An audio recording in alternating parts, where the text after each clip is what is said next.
पहिल्याच प्रयत्नात अगदी परफेक्ट बनवू शकाल असा साबुदाणा वडा, तेलात अजिबात न सुटणारा, न फुटणारा उपवासाचा साबुदाणा वडा आणि मेदू वडा आज आपण बनवणार आहोत.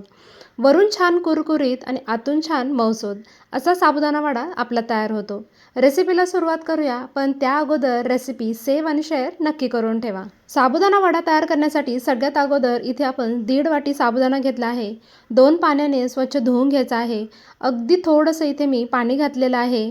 आता आपण 4 ते 5 तासासाठी हा साबुदाणा भिजू घालूया. हिरवी मिरची, भाजलेले शेंगदाणे मिक्सरमधून जाडसर फिरवून घ्यायचे. आता इथे आपला साबुदाणासुद्धा छान भिजलेला आहे.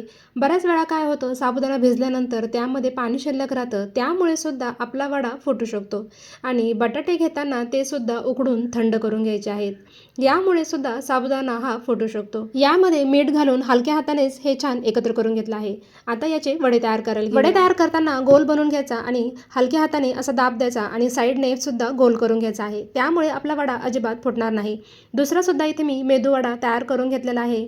छान आकार देऊन पुन्हा एकदा व्यवस्थित गोल करून घ्यायचा. तेल किंवा तूप मध्यम गरम झालं ना, त्यामध्ये हे वडे सोडायचे आणि मध्यम आचेवर छान कुरकुरीत होईपर्यंत तळून घ्यायचे आहेत. साबुदाण्यामध्ये जर पाण्याचं प्रमाण जास्तीचं राहिलं ना, तर वडे तेलामध्ये सोडल्यानंतर त्या पाण्याची वाफ तयार होते आणि ती वाफ बाहेर पडण्यासाठी मग साबुदाणा वडा फुटतो. त्यामुळे व्यवस्थित साबुदाणा भिजवणं हे खूप गरजेचं आहे. त्यामुळे या पद्धतीने तुम्ही वडे केले ना, तर तुमचे वडे कधीच फुटणार नाही. त्यामुळे बनवा आणि मला कमेंट करून कसे झाले हे नक्की कळवा.